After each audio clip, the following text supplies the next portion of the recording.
বড় ভাই বড় শিক্ষিত হওয়ার স্বপ্ন বাদ দিয়া মা বাবার খেদমতে চলে গেল কাজ করে, আর কয় আমার ছোট ভাইরে মানুষ বানাই, আমি কাজ করে করে ছোট ভাইয়ের খরচ দিব। ছোট ভাইরে কষ্ট করে করে মানুষ বানাইছে, কিন্তু বহু ছোট ভাই বড় ভাই মানুষ হইতে পারে না, শিক্ষিত না হয় ছোট ভাইরে বানাইছে। ছোট ভাই এখন চাকরি করে, বড় ভাইয়ের খবর নেয় না। নাই ঈদের সময় এখন বিয়ে করি না, কত আনন্দ, চাকরি করে, টাকার অভাব নাই। একই জায়গার এক পার্শ্বে বড় ভাইয়ের ছোট একটা ভাঙা ঘর, বড় ভাইয়ের ভাঙা ঘর আর ছোট ভাইয়ের ঘরটা ছাদ দেওয়া বিল্ডিং। ঈদের বাজার লইয়া যখন গোপনে ঘরে আইয়া স্ত্রীরে কয় জামা কাপড় গুলো সন্তানেরে দাও, তুমি নাও।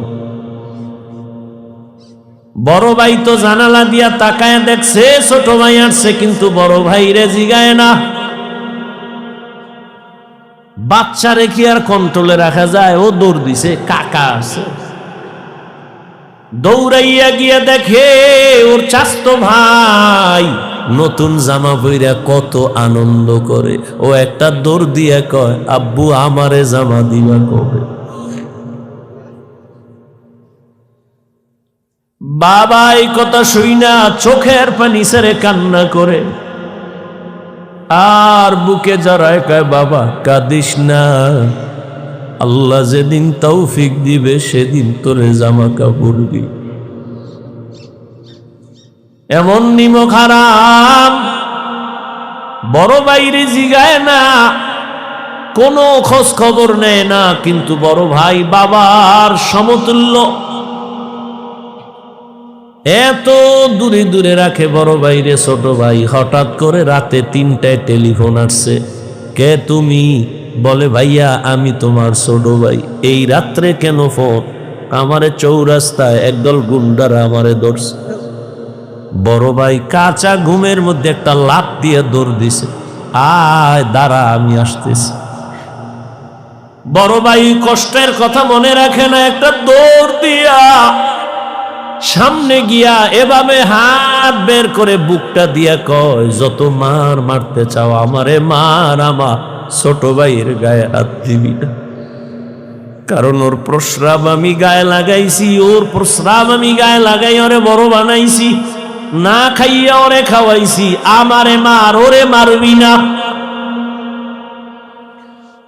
তাহলে ভাই ভাইয়ের জন্য কতটা আপন আল্লাহ বুঝায় দেয়। কিয়ামতের দিন এত কলিজার আপন ভাইটাও কোনো পরিচয় দিবে না, পালাতে থাকবে। তাহলে মা বাবা তো আরো দূরে। ও আল্লাহর বান্দারা, ইউসুফ আলাইহিস সালাম ভাইদের ষড়যন্ত্রে পড়িয়া বাবার থেকে আলাদা হয়ে গেল।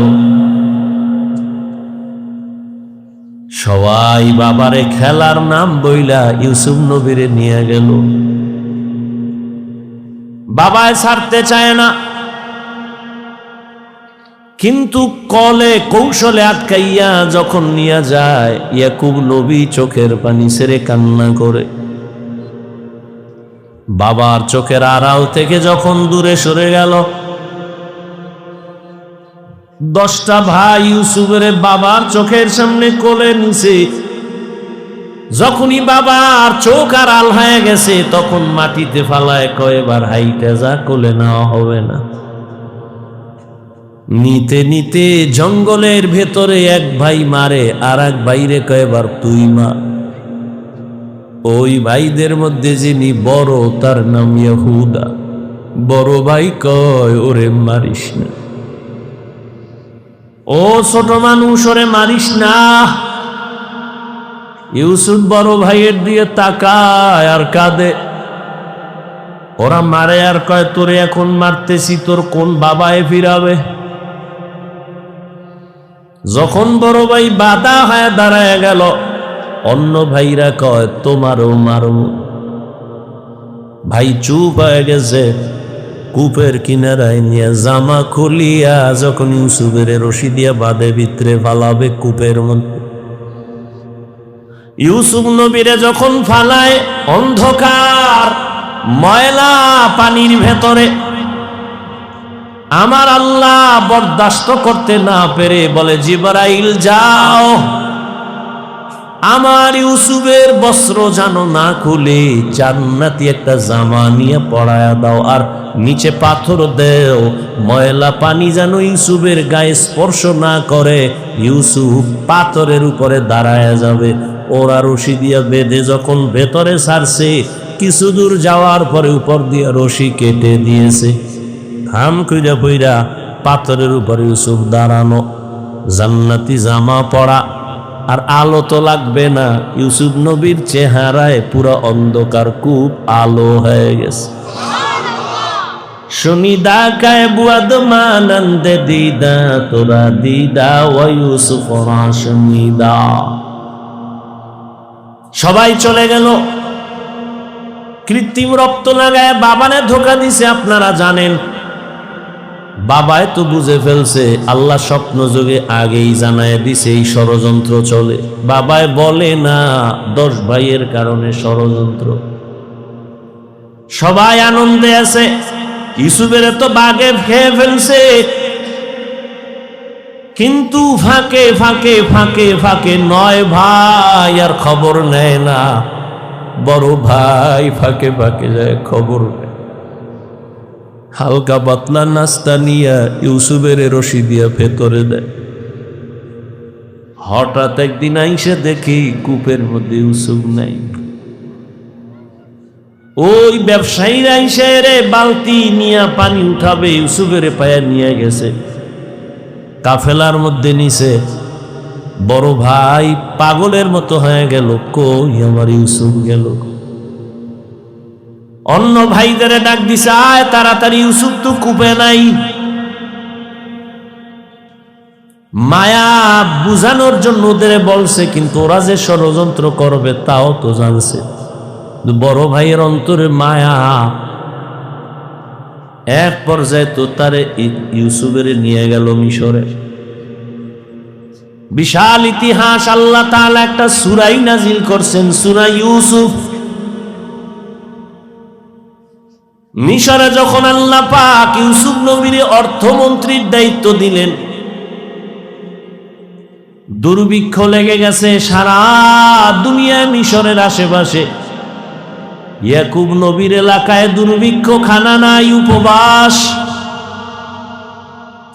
ইয়াকুব নবী কয়, যাও মিশরে, ফ্রি খানা দেয়, যাও তোমরা 9 ভাই, তোমরা 10 জন চলে যাও, যাইয়া তোমরা ওই মিশর থেকে কিছু খানা নিয়ে আসো, আর কিছু টাকা ছিল পুরান টাকা, এটাও নিয়ে যাও। খানা আনতে যায় মিশরে। আল্লাহর কি কুদরত! ইউসুফ নবী সিংহাসনে আছেন, দায়িত্বশীলরা খানা দেয় লাইনে দাঁড় করায়া।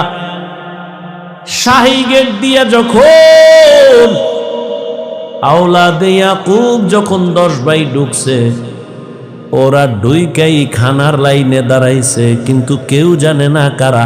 ইউসুফ দেখেই চিনে ফেলছে, আমার সেই 10 ভাই। ইউসুফ নবী গোপন রাখছে, পরিচয় দেয় না।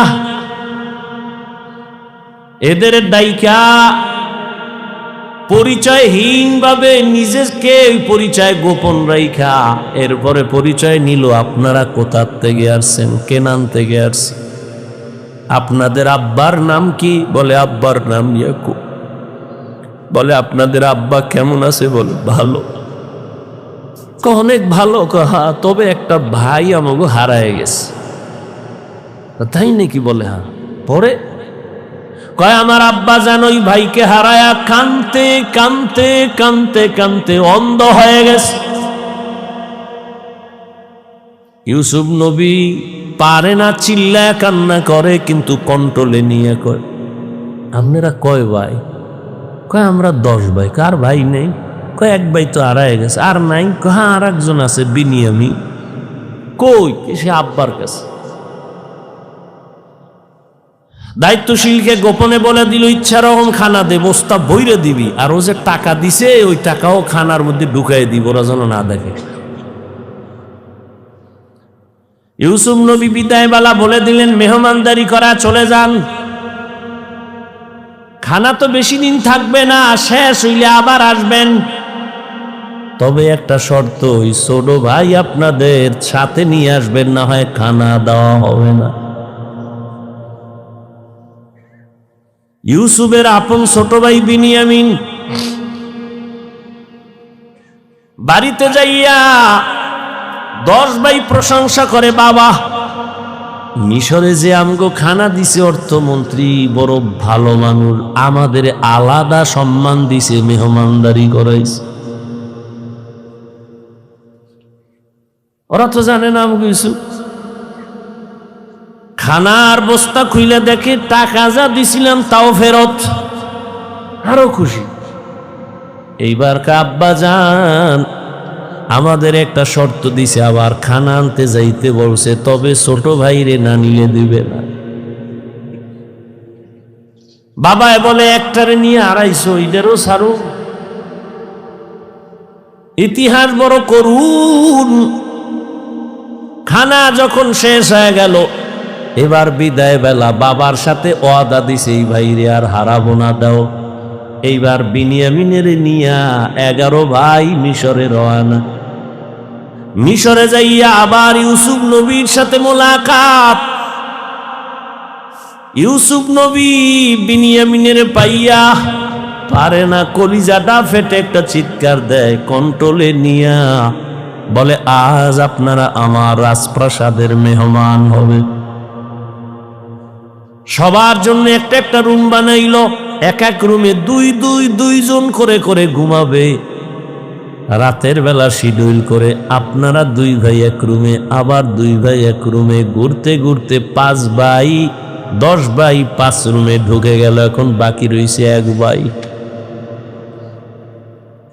বিনিয়ামিন বাকি। আপনারা যদি কিছু মনে না নেন, এক রুমে কি এই ভাই থাকতে পারে আপনাদের? না, কথা আপনারা অনুমতি দিলে এরে আমার সাথে আজকে রাখি, আমার সাথে ঘুমাবে। এরা তো খুশি, যদি মন্ত্রীর সাথে ঘুমায় তা আমাকে খাওয়ান বেশি পাবো, মোহাব্বত বাড়বে। ওরা বলল ঠিক আছে আলহামদুলিল্লাহ। এবার 10 বাইরে 5 রুমে দিয়া 40 বছরের বিরহের বেদনা অন্তরে জমা। দীর্ঘ 40 বছর পর্যন্ত ভাই বেনিয়ামিন রে দেখে না, বাবা ইয়াকুবরে দেখে না। ইউসুফ আজকে কি ঘুমাবে? বাইরে রুমের মধ্যে নিয়ে কয়, রে বেনিয়ামিন বল আমার বাবা কেমন আছে? বেনিয়ামিন কান্না করে, ইউসুফের জন্য দুঃখে দুঃখে বাবা কান্না করে অন্ধ হয়ে গেছে। এক পর্যায়ে ইউসুফ নবী কৌশল অবলম্বন করে বিনিয়ামিনের সাথে গোপনে সব খোঁজ খবর নিয়া বিনিয়ামিন রে ছাড়বে না, কৌশল কইরা বিনিয়ামিন রে রাখার জন্য ইউসুফ নবী রেডি হলেন। ভাইরা আমার, 10 বাইরে আবার খানা দিয়া বিদায় করেছে। ইউসুফ নবী বিনিয়ামিনকে রেখে দিলেন। নিয়ম অনুযায়ী একটা কৌশল করেছেন, ওটি বলার সময় নেই। শেষ পর্যায়ে পরিচয় ইউসুফ দিয়া কয়, আমারে চিনবা না, আমি তোমাদের সেই হারানো ভাই ইউসুফ। কান্নাকাটির এক অবস্থা। বলে আজ আমি তোমাদের উপরে কোনো প্রতিশোধ নিব না, যাও আমার বাবারে সালাম জানাও, আর আমার একটা জামা আছে জামাটা নিয়ে যাও। আমার আব্বা জান অন্ধ,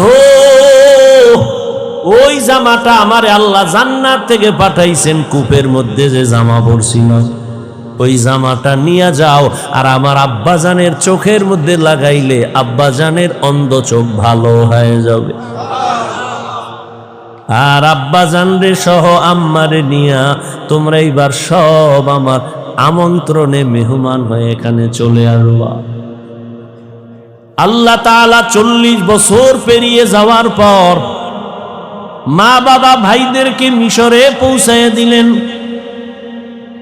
এরে আল্লাহর গোলাম, এই ভাই ভাইয়ের জন্য যে কত মায়া কত মোহাব্বত, কিন্তু এমন দুনিয়াতে আসলাম যে ভাই ভাইকে জবাই করে এই দুনিয়াতে আমরা আসছি, জানি না মইরা গেলে আমগো ভবিষ্যৎ আর কত খারাপ হয়। কিয়ামতের ময়দানে ভাই ভাইয়ের থেকে আলাদা হবে, মা আলাদা হবে, বাবা আলাদা হবে, বন্ধু বন্ধুর থেকে আলাদা হবে। আল্লাহ বলেন ওই দিনের ভয় অন্তরে জমা কর, অন্তরে ওই ভয় জমা করিয়া যদি গুনাহ থেকে নিজেরে বাঁচাও, আমি ওয়াদা করলাম তুমি বিনা হিসাবে জান্নাতি। हर के दारत खौफे हकदार दिल मदम जन्नतुल मअवा देहद ও রামাকাম। এই ভয়ের নাম খৌফ, এই ভয়ের নাম খশিয়া, এই ভয়ের নাম তাকওয়া। এই ভয়টা জন্মলগ্ন থেকে পাওয়া যায় না, এটা অর্জন করা লাগে। এই ভয় বা তাকওয়া কোথায় তুমি পাইবা? বলে লিকুল্লি শাইইন মা'দিনুন আ মা'দিনুত তাকওয়া কুলুবুল আরিফিন। ভালো ভালো জিনিস রাখার গোডাউন আছে, তাকওয়ার গোডাউন হলো আল্লাহর প্রিয় বান্দাদের কলব। আল্লাহর আরিফিন যারা, তাদের কলব হলো তাকওয়ার গোডাউন। তারা নেক নজর দিবে আর তোমার কলবে তাকওয়ার পাওয়ার ডুববে। এটাকে বলে তাওয়াজ্জুহ।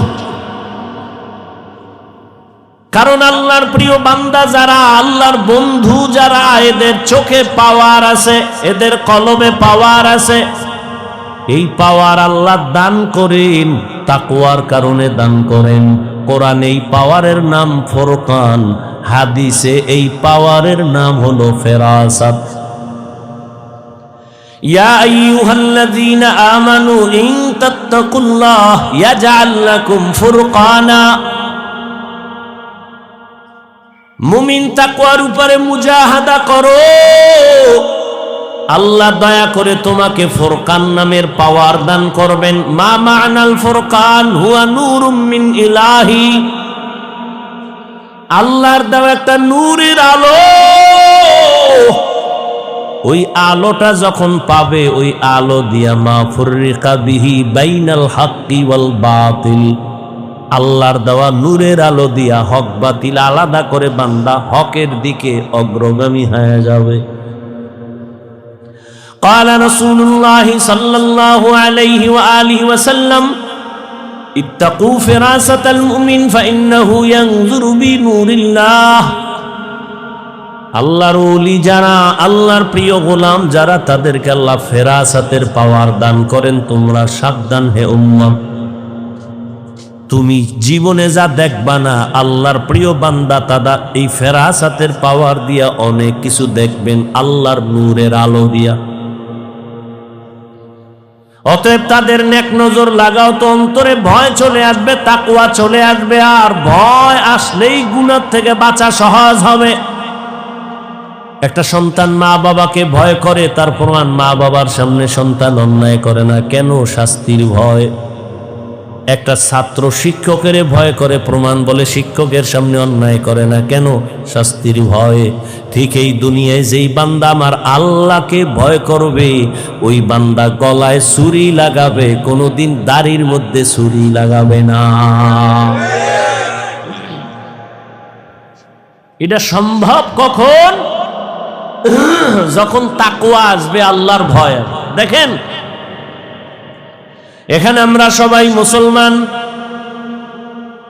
আপনার আল্লাহ আমার আল্লাহ দুই না এক। কোরআন, কাবা, ধর্ম, কালেমা, নবী, হাদিস, দুনিয়াতে আসছে সিস্টেম, কাফন তিনটা, তাও কালার সব এক, কবরের সাইজ, কবরের প্রশ্ন তিনটা, সব এক। আপনার আল্লাহ আমার আল্লাহ এক, নবী এক, কোরআন এক, কাবা এক, ধর্ম এক, কালেমা এক, কাফন এক, কালার এক, কবরের সাইজও এক, কবরের প্রশ্ন তাও এক। আপনি আল্লাহ চিনেন, নবী চিনেন, কোরআন চিনেন, হাদিস চিনেন, ইসলাম চিনেন, তা আপনাকে বয়ান করব কেন? বয়ান তো হিন্দুদের করব, খ্রিস্টানের করব, ইহুদিরে করব। ওরা আল্লাহ চিনে না, কোরআন বুঝে না, ইসলাম বুঝে না, ওদের বয়ান করব কখন? হায়াতের শেষ হয়ে গেল, মুসলমানের পিছনে দৌড়াইতে দৌড়াইতে, দিন নাই রাত নাই, ফজরের পরে বয়ান, জোহরের পরে বয়ান, আসরের পরে বয়ান, মাগরিবের পরে বয়ান। কুত্তাও এরম দৌড়ায় না যেই পরিমাণ আমরা দৌড়াই। শুধু আমি, হাজার হাজার আলেমরা দৌড়ায় আপনাদের পেছনে, তাবলীগলাদের মেহনত, পীর মাশায়েখের মেহনত, জুমাত, এরপরেও আমল নামা শূন্য। মহামারী গজবের করোনা দিয়াও তোমার ঘাড় সোজা হয় নাই, তুমি এখনো গাঞ্জা খাও, মা বাবার সাথে বেয়াদবি, আলেমের সাথে বেয়াদবি, শিক্ষকের সাথে বেয়াদবি, সমাজের মুরব্বীদের সাথে বেয়াদবি, কত ঘাট তেরা তুমি। করোনায় তোমার সামনে কত লাশ হয়ে গেল যুবক, ছাত্র জনতার আন্দোলনে লাশ যুবক, পানির নিচে যুবক লাশ, গাড়ির তলে চাকার নিচে যুবকের লাশ, এরপরও তোমার লাজ হলো না, লজ্জা হলো না। কারণ কি রে বাবা? কপাল যদি পুইরা যায়, আমি হাফিজুর রহমান কেন, মক্কা মদিনার ইমাম কেন, রসুলেও যদি বয়ান করে কপাল খুলে না। যেই রসুলের এক নজর দেখলে ক্ষুধা থাকে না, কেমন মায়ার নবী, সেই নবীকে টানা 13 বছর দেখলো, কত বড় বেঈমান যে 13 বছর বয়ান শুনলো, দেখলো কালেমা পড়ে না। আর অন্যদিকে একটা 27 বছরের যুবক তরবারি নিয়ে দৌড়ায় নবীকে জবাই করবে, নবীর সামনে আইসা চেহারা দেখাই তরবারি ফালায় বলে, নবী আমারে কালেমা পড়ায় দেন। কয় বছরের যুবক? 13 বছর বেঈমান, নবীরে দেখাও কালেমা পড়ে না, আর নবীকে জবাই করতে আইসা কালেমাওয়ালা হয়, এর নাম কপাল। অতএব যতদিন পর্যন্ত আল্লাহর আযাবের ভয় অন্তরে আসবে না, ততদিন গুনাহ ছাড়তে পারবা না, এবং আল্লাহর ভয় ততদিন অন্তরে আসবে না যতদিন পর্যন্ত ওলিয়া উলিয়ার নেক নজর নিবা না। ওলিয়া উলিয়ার নেক নজর না নিলে তাকওয়া আসবে না। কিন্তু যেই চোরারা ওলিয়া উলিয়া মানে না, এগু উপায় কি? নাই এরম কেউ বলে আমরা ওলি মানি না, আউলিয়া মানি না? নাই। আল্লাহর জাতের কসম, ওয়াল্লাহি বিল্লাহি তাল্লাহি, আল্লাহর কসম একবার, আল্লাহর কসম 2 বার, আল্লাহর কসম 3 বার। যারা বলে আমরা ওলি মানি না, আউলিয়া মানি না, 3 বার কসম করে বললাম, ওরা কোরআন মানে না, বুখারী শরীফ মানে না, ওরা ভণ্ড, ওরা বাতিল। ওদের যারা ভণ্ড বলে না, তারাও ভণ্ড।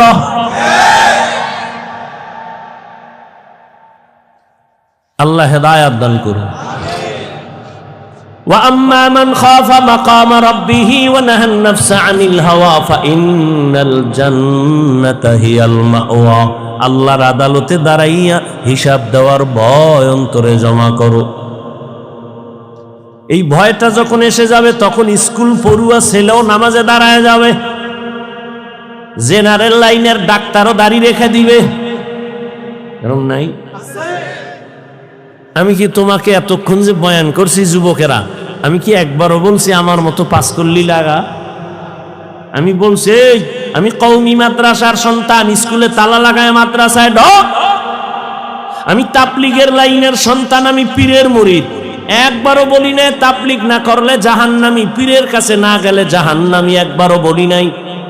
বড় আমি বলবো রে যুবক, স্কুলে পড়ো, কলেজে পড়ো, চাকরি করো, ব্যবসা করো, বাধা নাই।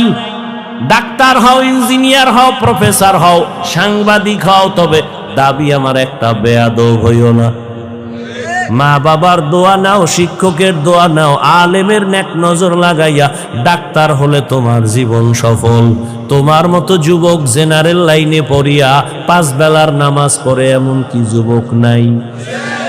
তোর কপালে কার বরদোয়া লাগছে রে কপাল পোড়া? তুই কেন পারো না রে বাবা? তোমার মতো তো যুবক র‍্যাব, আর্মি, পুলিশ, বিডিআরের চাকরি করে 5 ওয়াক্ত নামাজ পড়ে নাই। তোমার কপালে কার অভিশাপ লাগছে বলো? তোমার মতো যুবক ওসি, ডিসি, এসপি, এমপি, মন্ত্রী, মেম্বার, চেয়ারম্যান, ব্যবসায়ী, চাকরিজীবী 5 বেলার নামাজ পড়ে, তুমি কেন পারো না? আল্লাহ বিবেক দিছে, জবাব দাও। পশুরে বিবেক দেয় না, তোমারে দিছে। তোমার মতো যুবক রাস্তায় গাড়ি চালায়, নামাজ পড়ে, তুমি কেন পারো না? তোমার মতো যুবক জমিনে কৃষি কাজ করে, নামাজ পড়ে, তুমি কেন পারো না? তোমার মতো যুবক নদীর মধ্যে মাছ ধরে, নামাজ পড়ে, তুমি কেন পারো না? কপাল বুঝি খারাপ? কি বুঝাইতে চাও বাবা? কি আমরা ভুলে আছি? তাও প্রমাণ দিয়ে বলো যে হ্যাঁ হাফিজ ভাই, তোমরা লাইন ছাড়া আমরা ঠিক আছি। যদি কোরআন থেকে একটা দলিল দেখাইতে পারো, আমি এখন দাড়ি কেটে ফেলবো। যদি বলো কোরআনের যা আছে সব ভুল, একটা ভুল বের করে দাও, তোমার লাইনে চলে যাব, প্যান্ট শার্ট টাই লাগায় নাচ গান শুরু করে দেব। আর যদি বলো না হাফিজ ভাই, আপনারাই সঠিক পথে আছেন, শয়তানের ধোকায় পড়ে আমরা ভুলে আছি, তাহলে তোমারে গালি না, কিছুই না, বরং বিনয়ের সাথে বলবো, দুটো পা তুমি আগায় দেও, আমি পায়ে হাত রেখে বলবো, আর দাড়ি কাটি আমার নবীরে কষ্ট দিও না। জীবনে তো কম আকাম করো নাই। মানুষ একটা শখ থাকে, নাচ গানে কি মজা, পার্কে কি মজা, মজা তো নিছো, এবার তওবা করো। ঠিক আছে তো, নামাজ পড়বা না, ঠিক আছে, বহুদিন খুয়াইছো, নামাজ পড়ো না, এখন ফিরো। তোমার কি এখনো শখ মেটে নাই? আরো নামাজ ছাড়বা? আর কোন ধান্দায়, কি পাওয়ার আশায়, কার পিছে ঘুরে নামাজ ছাড়ছো? কিছু টাকার আশায়? কার পিছে ঘুরো? ও তো চান্দাবাজ আর ধান্দাবাজ। যার পিছে ঘুরো ও তো স্বার্থে আঘাত লাগলে দল থেকে নাম কাটবে না, লিখে রাখ, কল্লা কেটে ফেলবে, লিখে রাখ। ও তো চান্দাবাজ, ও তো ধান্দাবাজ। ওর পিছনে ঘুরে নামাজ ছাড়ছ, ওর পেছনে ঘুরে দাড়ি কেটেছ।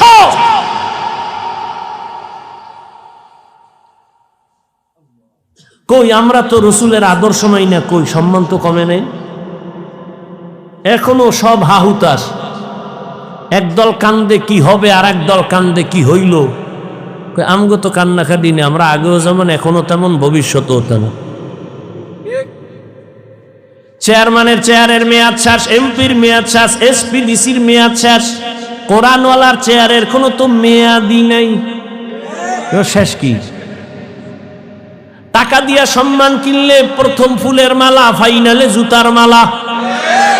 আর আমার আল্লাহর দেওয়া সম্মান যদি নেও, দুনিয়ায়ও বাদশাহ, পরকালেও বাদশাহ। হেদায়াতের মালিক আল্লাহ। কপালের বয়ান করছিলাম, কার কপাল ওমরের মতো, কার কপাল আবু জাহালের মতো জানা নাই। এখনো বলবো বিনয়ের সাথে তওবা করে নেও, মনের এতটুকু বুঝাও রে মান, জীবনে তো কম দাড়ি কাটলি না, জীবনে তো কম নামাজ ছাড়লাম না। আমার মতো তোমার মতো যুবক জেনারেল লাইনে থাইকে যদি নবীর আদর্শ মানে, তুমি কেন পারবা না? এখন থেকে তওবা করো, মরিয়া গেলে আর নামাজ ছাড়বা না, দাড়ি কাটবা না, বেপরদায় চলবা না। মা বাবার দোয়া নিয়া, শিক্ষকের দোয়া নিয়া, উলামায়ে কেরামের পরামর্শ নিয়া নবীজির আদর্শ মেনে চলবো। তওবা করার মতো যদি নিয়ত হয়, মুনাফিকি না থাকে, খাঁটি তওবার নিয়তে দুটো হাত আল্লাহকে দেখায়া দাও। আয় আল্লাহ, হাতগুলো কবুল করে নেন, তওবা কবুল করে নেন। তওবার উপরে মজবুত হইয়া, উলামায়ে কেরামের পরামর্শ নিয়া, মা বাবার দোয়া, শিক্ষকের দোয়া নিয়া নবীর আদর্শে চলার তৌফিক দান করেন, আমিন। যুবক বাবারা, নামাজ পড়বানি? বিয়ার পর বিয়া করে খুবই মাইয়ে ফলা এর বর, মাইয়ে ফলা হইলে খুবই বুড়ো এলো এর বর। এরপরে আজরাইল ধরে কবি তোর শেষ, টিকিট এসে গেছে। আল্লাহ হেদায়াত দান করো। ঘুমে ধরছে? দেশি ক্ষুধা? তাহলে শেষ পর্যন্ত বৈশা বয়ান শুনবেন, ওলামায়ে কেরাম বয়ান করবেন, কেউ উঠবেন না। আমি যে কথাগুলো বললাম আমাকে আপনাদের সকলকে সহি তরিকায় আমলের তৌফিক দান করে। এখানে বসে বয়ান শুনবেন, উইঠা কেউ যাবেন, এটা আদব না, আর এটা মহব্বত না। কথা যা বলছি না মানলে